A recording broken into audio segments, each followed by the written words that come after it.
नमस्कार। महाबली की कृपा से सभी को मेरा प्रणाम। हमारे शास्त्र एक बहुत गहरी बात कहते हैं कि कोई भी समस्या आने से पहले उसके संकेत जरूर मिलते हैं, और अगर हम उन संकेतों को समय पर समझ लें तो किसी भी बड़ी परेशानी से अपने घर को, अपने जीवन को सुरक्षित कर सकते हैं। तो आज हम शास्त्रों में बताए गए घर की ऊर्जा से जुड़े ऐसे ही 7 महत्वपूर्ण संकेतों को जानेंगे। लेकिन एक बात याद रहे, ये जानकारी भयभीत होने के लिए बिल्कुल नहीं है, बल्कि ये हमें अपने आसपास के माहौल के प्रति और ज्यादा जागृत और सचेत करने के लिए है। तो सबसे पहला और सबसे सूक्ष्म संकेत है मन का आकारण भारीपन। आपने शायद महसूस किया हो कि घर में आते ही मन बेचैन सा हो जाता है, या बिना किसी वजह के एक उदासी, एक घबराहट सी महसूस होती है। शास्त्र इसे ऊर्जा के असंतुलन का पहला संकेत मानते हैं, और ऐसा इसलिए होता है क्योंकि हमारा मन हमारे आसपास की ऊर्जा के प्रति सबसे ज्यादा संवेदनशील होता है। अब बात करते हैं दूसरे संकेत की, जो है पूजा पाठ में मन का न लगना। सोचिए, जिस स्थान पे जिस पूजा पाठ में पहले शांति मिलती थी, अगर अब वहीं पर चिड़चिड़ापन होने लगे या मन करे कि बस जल्दी से उठ जाएं, तो ये गहरा संकेत हो सकता है। शास्त्रों के अनुसार पूजा का स्थान तो सकारात्मक ऊर्जा का केंद्र होता है, और वहां पर अगर मन विचलित हो रहा है तो ये वातावरण में किसी असंतुलन को दर्शाता है। तीसरा संकेत हमारे अवचेतन मन से जुड़ा हुआ है, यानी बार बार डरावने सपनों का आना।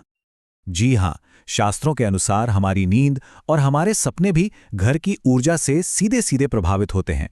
अगर आपको बार बार भय वाले सपने आए, ऐसा लगे कि कोई पीछा कर रहा है, या ऊंचाई से गिरने के सपने परेशान कर रहे हैं, तो ये सिर्फ एक बुरा सपना नहीं है, बल्कि ये एक संकेत भी हो सकता है जिसे नजरअंदाज नहीं करना चाहिए। चौथा संकेत ये हमारे रिश्तों पर असर डालता है। ये है घर में अकारण कलह का बढ़ना। जब घर की सकारात्मक ऊर्जा कम होने लगती है ना, तो घर के सदस्यों के बीच धैर्य भी कम हो जाता है। छोटी छोटी बातों पर गुस्सा आना, बेवजह की बहस होना और एक लगातार तनाव का माहौल बना रहना, ये इस बात का बहुत ही स्पष्ट संकेत है कि घर की शांति कहीं ना कहीं भंग हो रही है। पांचवां संकेत एक बहुत ही पारंपरिक लेकिन महत्वपूर्ण अवलोकन है, पूजा के दीपक का बार बार बुझ जाना। देखिए, शास्त्रों में दीपक को सिर्फ रोशनी नहीं माना गया, उसे सात्विक ऊर्जा का प्रतीक माना गया है। तो अगर पूजा का दीपक बिना हवा के या बिना किसी साफ कारण के बार बार बुझ जाए, तो ये ऊर्जा के प्रवाह में किसी तरह की रुकावट या कमी का संकेत हो सकता है।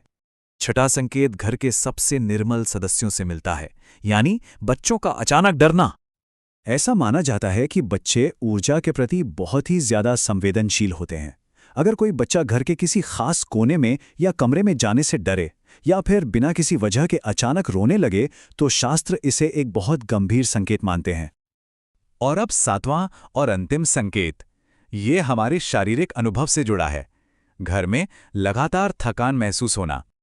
अगर आप पूरी नींद लेने के बाद भी, पूरा आराम करने के बाद भी घर में रहते हुए शरीर में एक भारीपन और आलस का अनुभव करते हैं, तो यह संभव है कि सिर्फ शारीरिक थकावट ना हो, बल्कि आपके आसपास के वातावरण की ऊर्जा को प्रभाव हो।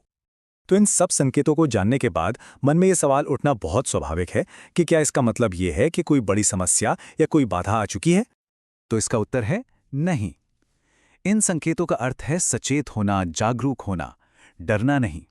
क्योंकि शास्त्र हमें यह विश्वास भी दिलाते हैं कि प्रकृति में जहां भी कोई समस्या होती है, उसका समाधान भी वहीं कहीं मौजूद होता है। इन संकेतों से घर की ऊर्जा को फिर से संतुलित करने के लिए शास्त्रों में बहुत ही सरल और शक्तिशाली उपाय बताए गए हैं। इन्हें हम शास्त्रीय उपाय कहते हैं। ये उपाय हमारे घर और मन को सुरक्षित रखने में मदद करते हैं, और इनमें से कई तो ऐसे हैं जिन्हें हम अपनी दिनचर्या में बहुत ही आसानी से शामिल कर सकते हैं।